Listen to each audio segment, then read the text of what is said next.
పాలది ధనుస్సు రాశి, అలాగే నాగచైతన్యది కర్కాటక రాశి. ఒకసారి కాంబినేషన్ చూడండి. కర్కాటకం, సింహం, కన్యా, తుల, వృశ్చికం, ధనుస్సు 6, ధనుస్సు, మకరం, కుంభం, మీనం, మేషం, వృషభం, మిథునం, కర్కాటకం 8. సో 6:8 అయిపోయింది. షష్టాష్టకాలు, ఇద్దరి జాతకంలో షష్టాష్టకాలు. అలాగే ఇద్దరి జాతకం, సమంత జాతకాన్ని అలాగే శోభితా ధూళిపాల జాతకాన్ని విశ్లేషిస్తే మీరు అబ్జర్వ్ చేశారో లేదో, ఇద్దరి జాతకాల్లో కూడా శని దృష్టి అనేటువంటిది కుజుడి మీద ఉంది. ఇక్కడ కూడా చూడండి, శోభితా జాతకంలో శని దృష్టి అనేటువంటిది కుజుడి మీదనే కాదు, శుక్రుడి మీద, గురువు మీద ఉంది.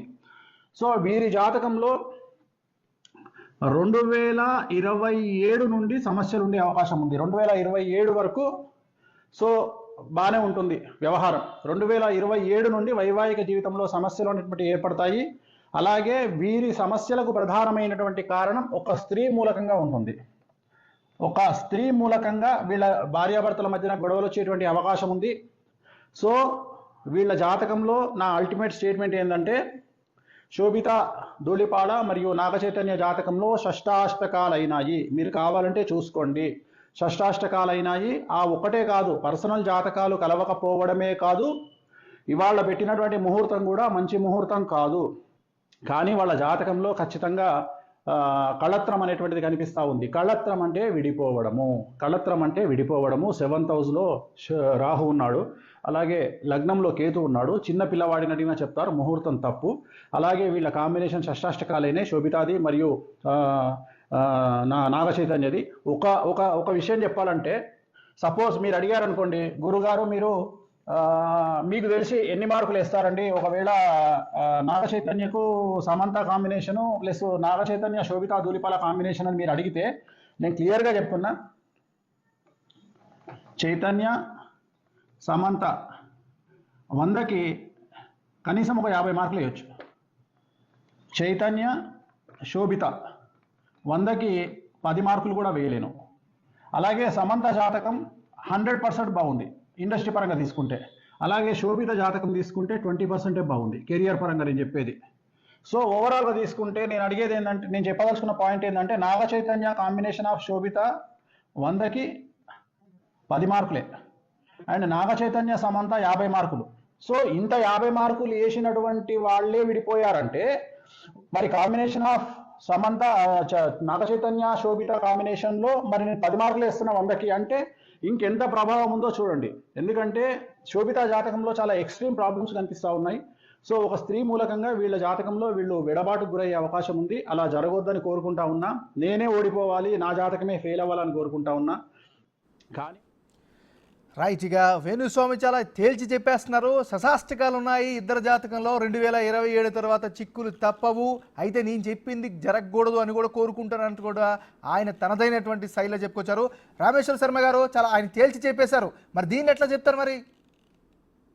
అయితే సార్, మన జ్యోతిష్ శాస్త్రంలో చెప్పినటువంటివి షష్టాష్టకాలు ఉన్నాయి, ద్విద్వాదశకాలు ఉన్నాయి. వాటిని రాశికూటములు అంటాం. అంటే ఒకానొక సందర్భంలో వాటికి సంబంధించినటువంటి నక్షత్రాలు చూస్తాము, నాడికూటం చూస్తాము, జోడికూటం చూస్తాము, గ్రహకూటం చూస్తాము, రాశికూటం చూస్తాము. ఇవి అష్టకూటములు అని ప్రధానంగా చూస్తాము. దానికి మొదట ఇద్దరి జన్మనామాలు చూడమన్నాడు. ఒకవేళ జన్మనామం కాకుంటే, ఇద్దరి జన్మనామాలు కలియని పక్షంలో పుంజన్మ స్త్రీషు నామసు అంటే పిల్లవాడి యొక్క జన్మనామము, అమ్మాయి యొక్క నామ అక్షరము బట్టి చూడమన్నాడు. లేదు అట్లా కూడా కలవని పక్షంలో ఇద్దరి పేర్లను బట్టి కూడా చూడమన్నాడు. కనుక మన శాస్త్రం ఎంత నియమాలను పెట్టిందో మళ్ళా ఆ నియమాలకు సంబంధించినటువంటి తత్శాంతులను కూడా చెప్పింది. గనక కేవలం వాళ్ళ ఇద్దరి నామనక్షత్రాలను బట్టి ఐక్యం కావచ్చు, లేదా వాళ్ళ అంశమైత్రి ఉంటది. తర్వాత అంశమైత్రి అంటే ఒక్కొక్క సందర్భంలో షష్టాష్టకాలైతే అంశమైత్రి చాలా విశేషం. అట్లా అనేకమైనటువంటి యొక్క జ్యోతిష్ శాస్త్రంలో అనేక రకాలైనటువంటి యొక్క మార్గదర్శనములు ఉన్నవి.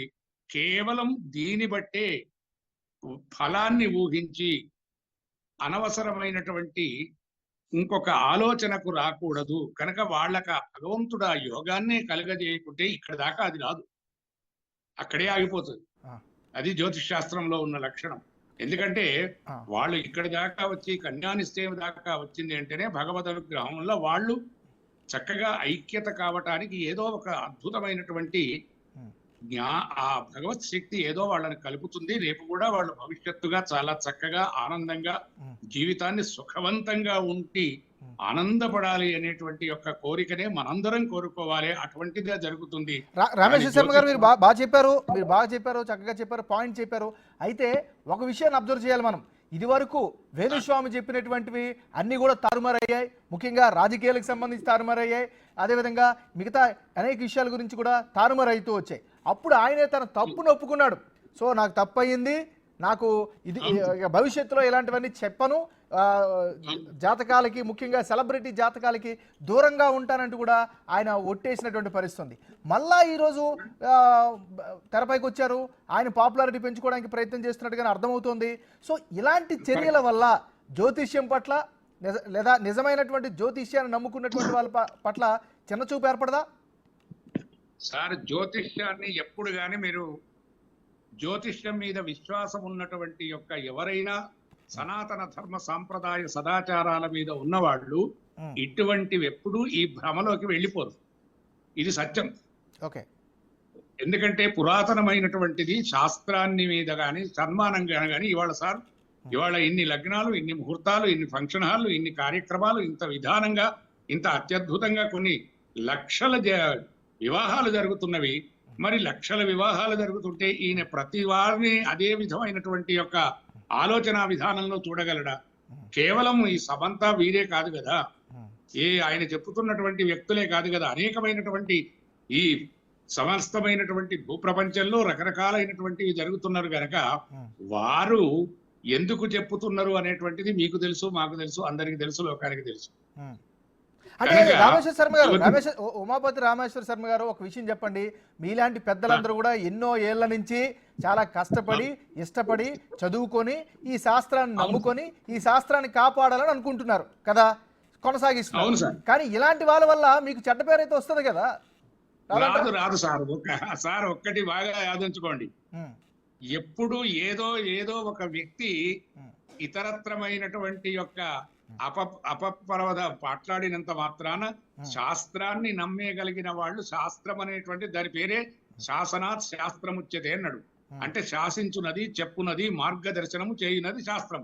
కనుక ఆ శాస్త్రంలో ఉన్నటువంటి యొక్క నిగూఢమైనటువంటి యొక్క అధ్యయనం చేసి, అభ్యాసం చేసి, నిరంతరమైనటువంటి సాధన చేసి, దానికి తోడుగా తపోధనం అంటే తపోధనుడై ఉండాలి, నియమవ్రతుడై ఉండాలి, ఆచార వ్యవహారాలు ఉండాలి, ఆహార విహారాదులను ఉండాలి, అన్నీ ఉంటేనే గాని. అందుకే మరి అయం ముహూర్త సుముహూర్తో అస్తు అంటున్నాం. అంటే దుర్ముహూర్తమైనా కూడా ఈ మంత్ర ప్రభావం చేత సుముహూర్తమవుగా కానీ సత్యాన్ని పలకటానికే ప్రయత్నించేటువంటి యొక్క అద్భుతమైనటువంటి యొక్క సదాచార సనాతన ధర్మ సాంప్రదాయం మనది గనక ఎవరో చిన్న మాట మాట్లాడినంత మాత్రాన. కానీ సార్, రమేష్ శర్మ గారు, మీరు అనేదంతా బాగుంది, కానీ ఆయన చిన్న మాట చెప్పట్లేదు, సశాస్త్రికం అంటున్నాడు. ఆయన ఇద్దరు జాతకాల్లో లెక్కలేసి చూపిస్తున్నారు. గతంలో సమంతకి 50 మార్కులు ఇచ్చానంటున్నాడు, ఈ కొత్త ఆమె శోభితకి 10 మార్కులే ఇస్తామని చెప్తున్నారు. లెక్కలు, అర్థమెటిక్, రీజనింగ్ అన్ని చెప్పేస్తున్నాడు. 2027 అని చెప్తున్నాడు. సో దీన్ని ఎట్లా అర్థం చేసుకోవాలి మరి? ఏమి అర్థం చేసుకుంటారు సార్? మొన్న ఫలితాలను బట్టి మీకు ఎట్లా అర్థం చేసుకుంటారో మీరే ఊహించుకోవచ్చు. మొన్నటి రాజకీయ విశ్లేషణలో వారు ఎంతటి మేధా జ్ఞాన సంపత్తి కలిగిన వాళ్ళు మీకే అర్థమవుతుంది, మనకు లోకానికి అర్థం కాలేదా? కనుక జ్యోతిష్ శాస్త్రం అనేటువంటిది ఎప్పుడైనా అది పూజనీయమే. ఎందుకంటే జ్యోతిష్ శాస్త్రము అద్భుతమైనటువంటి యొక్క వేదంలో నుండి ఆవిర్భవించబడినటువంటి యొక్క శాస్త్రము. ఎందుకంటే అశ్విని భరణి 27 నక్షత్రాలు, 60 సంవత్సరాలు, 11 యోగాలు, కరణాలు, తిథులు, వారాలు, ఇవన్నీ కూడా కాలస్వరూపములు అని చెప్పబడ్డవి. అంటే కాలస్వరూపుడు సాక్షాత్తు పరమాత్మ యొక్క దివ్య అంశము కలిగినటువంటిది కనుక ఏ భగవంతుడు కూడా ఎవరిని ఇబ్బంది పెట్టడు. కనుక అందరినీ రక్షించేవాడు దైవం, అనుగ్రహించేవాడు దైవం. కనుక ఎప్పుడు కూడా అటువంటి యొక్క అసత్యమైనటువంటివి, అపప్రథలు రాకుండా జ్యోతిష్ శాస్త్రం ఇంకా మన ఈ రోజు కూడా అందరూ గౌరవిస్తున్నారు. ఎవ్వరూ అగౌరవించేటువంటిది లేదు. ఒకవేళ నలుగురేదో మాట్లాడినంత మాత్రాన జ్యోతిష్ శాస్త్రానికి ఏ విధమైనటువంటి యొక్క ఘాత ఏర్పడదు. జ్యోతిష్ శాస్త్రమే, అది ప్రాచీనమైనటువంటిది, సనాతనమైనటువంటిది, ధర్మమైనటువంటిది. ఆ సనాతన ధర్మానికి మన వాళ్ళు చెప్పింది ఏమిటంటే, ఇప్పుడు నక్షత్రాలు చెప్పిండు, నవగ్రహాలు చెప్పిండు, ఒక్కొక్క దానికి అనేకమైనటువంటి సరే ఒకటే, ఒక వ్యాధి వచ్చింది, వ్యాధి వచ్చినప్పుడు దానికి మీరు నివారణ ఇవ్వండి, మీరు ఒక వైద్యులైనప్పుడు. కానీ ఆ రోగి బ్రతకడు అనేటువంటిది అది వైద్య లక్షణం కాదు. అట్లాగే ఈ ఫలము ఫలించదు అనడం అది జ్యోతిష లక్షణం కాదు, అది విజ్ఞుల లక్షణం కాదు అనేటువంటిది మాత్రం మా జ్యోతిష సంబంధమైనటువంటి శాస్త్రం మీద అభిమానము, ప్రేమ, గౌరవము కలిగినటువంటి వాళ్ళ యొక్క స్వీయ అభిప్రాయం సార్. సరే, ఫైనల్గా ఒక విషయం చెప్పండి సార్. ఉమాపతి రామేశ్వర శర్మ గారు, ఈ సందర్భంగా వేణుస్వామికి మీరు ఏమైనా చెప్పాలనుకుంటున్నారా? ఏమి చెప్పడం సార్, ఏమి చెప్పడం కాదు, ఇది అనవసరంగా వారికి ఉన్నటువంటి యొక్క విజ్ఞానాన్ని ఉంచుకోమనండి.